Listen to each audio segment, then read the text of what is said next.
Here's the key on this. Don't major in minor things. If you take up major time to do minor things, I'm telling you, you'll be behind the curve constantly. Here's what we learn in sales training. What's major time and what's minor time? Here's minor time, thinking about prospects. Here's minor time, making lists of prospects. Here's minor time, keeping books on prospects. Here's minor time, going to see the prospect. Here's minor time, evaluating the prospect after you've been there. That's all minor time. Here's major time, in the presence of the prospect. That's major time. And if you took a look, if you're in sales and you took a look at a week, you'd say, my gosh, I'm spending 90% of my time on the minor stuff and so little time on the major stuff in the presence of. How many hours in the presence of in my day? How many hours in the presence of during my sales week? Because the time that really counts is in the presence of the prospect. Majors and minors.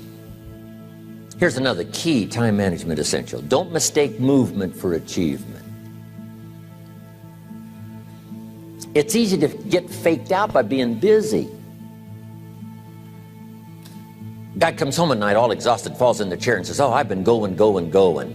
Here's the big question. Doing what? It's not the going. Some people are going, and they're doing figure eights. Their progress is small. So don't mistake movement for achievement. Here's another one in sales we learned. Don't mistake courtesy for consent. If somebody's pleasant and they nod, you say, oh, they're going to buy. No, they're courteous. You can't mistake courtesy for consent.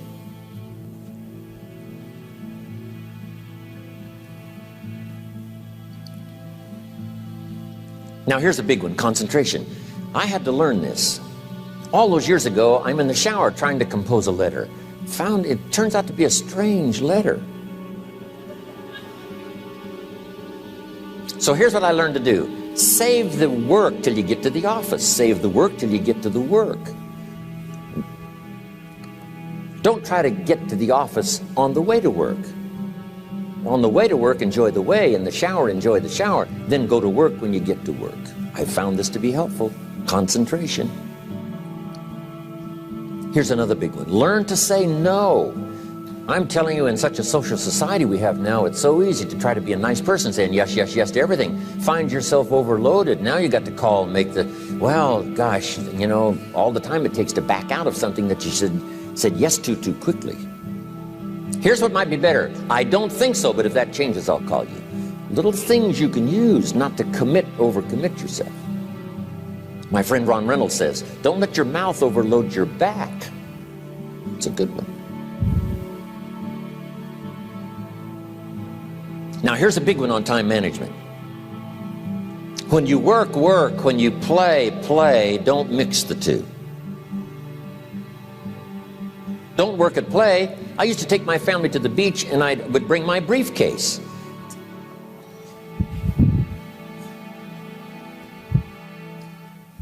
I learned not to do that. Or at the beach, I'm saying I should be at the office. I should be at the office. Now my family's upset because I'm at the beach and I'm thinking office, office, office. Now when I'm at the office, I'm thinking what? I got to get my family to the beach, the beach, the beach. So things are not going too well at the office because I'm thinking beach, and things are not going too well at the beach because I'm thinking office. Here's what I learned to do. At the beach, be at the beach. At the office, be at the office. When you work, work. When you play, play. Don't mix the two. Don't work at play. Now here's one of the most important ones. Don't play at work. Work is too serious. You don't want the reputation of being the office joker. It's not a good one. Yes, there's time for some pleasant stories. Yes, there's time for a little humor.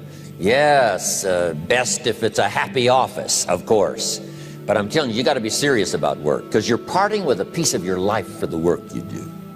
Your work costs you a piece of your life. Here's what it's called. Serious business. Not grim, not unhappy, but serious. Key. Don't play at work. The old expression, I don't think we use it anymore, horse around at the office.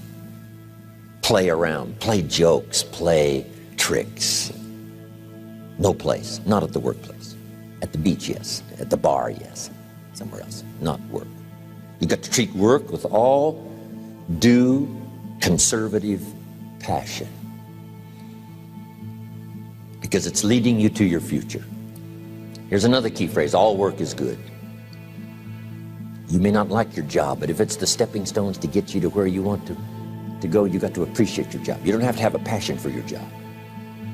Here's the ultimate passion: a passion for incredible success in every department of my life. That's the passion. But don't look down on some menial job you have to do to finally get you to where you want to go. No job is menial. No job is not, every job is noble. Training life for pay, making a contribution to society. Next, analyze how you are.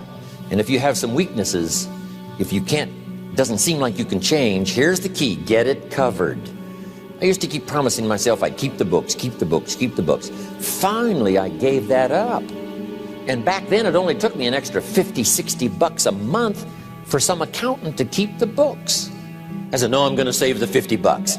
You can't believe what I started losing in productivity because I tried to save the $50. So the key is, a lot of the time you can stay like you are, but just make sure you get it covered. Okay. Next, beware of the telephone and all other systems of communication, especially the telephone at home and systems of communication at home. And here's one of the best lines I've got for you for the weekend: let all communication systems serve you, but don't let them intrude. When it comes time to have dinner with your family, you shut off all systems, unless the ones that can take messages silently. Don't let the phone ring. Don't let anybody intrude, come through the front door nor the back door, nor through the telephone or any other device. So you can't reach John and his family when he's having dinner. The President of the United States couldn't get through. If you develop that kind of a reputation, father, mother, when we have dinner, when we're visiting and have this time with our family, nothing intrudes. So don't let these clever little devices keep intruding. You've got to have a place that's sacrosanct, it's valuable. You don't let anything in for that period of time. Okay. Isn't that good advice? Excellent advice. Here's the next one. Read all the books.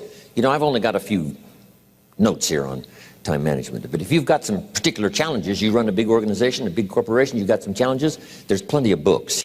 Now, here's what's next. Just be more alert to the things that might be stealing your time. Here's why. Time is like capital. You can't let someone steal your seed corn. You can't let someone steal your capital. And you can't let someone steal your time. You must designate your time. And some of the time that you designate, you must not let anyone steal. Casual time, you might let someone intrude and steal a little bit and take a little bit, but not serious time. Key. Next, one of the great time management savers is to learn to ask questions up front. Sometimes you talk to somebody for an hour, and then you ask questions and find out if you would have asked those questions up front, you could have saved yourself an hour. Asking questions up front helps you to get to the problem now. But if you just launch into some discourse, you might waste 30 minutes, waste an hour, when here's what you should have been talking about. After you finished an hour, you say, John, what's really the problem? He said, well, it's something personal. See, that's what you should have been talking about this whole hour. Key. Next, learn to think on paper. Now we're going to take a break. Some ways to think on paper. One, we've covered one. Solving problems. Take it out of your head and put it on paper. Another one is setting goals. Making these lists we've already started. Here's another good way to think on paper. It's a projects book. Each person you're working with and each project you're working on, get a loose leaf binder and a tab and some pieces of paper behind the tab, and do a little continual summary of how it's going between you and that person and between you and that project. I call it a projects book. It is so useful to me. But what's going on between you and this person? When you last got together, what did you talk about? And you got a few notes there. Here's what we talked about the last time we got together. Now when you get together again, you can review that so you'll know better what to talk about. When the president gets ready to travel and he's going to meet some important people, guess what they bring him? All these briefing books. Right? The last time you were with Khrushchev, Kennedy is informed. Here's what he said and here's what you said. Kennedy said, oh, that's valuable. I need to remember that. If a person is important, it's worth a little running account. You might even have a projects book for your children. Here's what's happening between me and my child. We've talked about this, and we've talked about this, and we've talked about this. Next, a day timer. Keeping track of all of your appointments. You know, mine is all filled with, you know, when to catch an airplane and when to do a seminar and when to sit down and have a conference, all the rest. Next is a game plan. You know, if you've got a house and the, you know, insurance is going to come due and some other things are going to come due, you just put it on a spreadsheet and make sure it's taken care of. Key phrase, take things out of your head and put them on paper.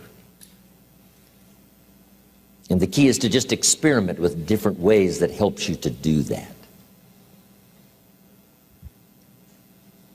Now here's the last one, thinking on paper, and that's to keep a journal. One of the things I'm known for around the world, have been now for 39, 40 years, is keeping a journal. Now my journal is not a, you know, it's not necessarily a, it's not like a diary. It might be part diary. You know, I'm flying over Ireland and I write down a few little things that impress me. Today I met this person. Wow, what an extraordinary event. Today I conducted this seminar in Rome. 1,000 people stood up and sang for me. I've got a little bit of a diary in there. But here's what primarily your journal is for. Collecting good ideas.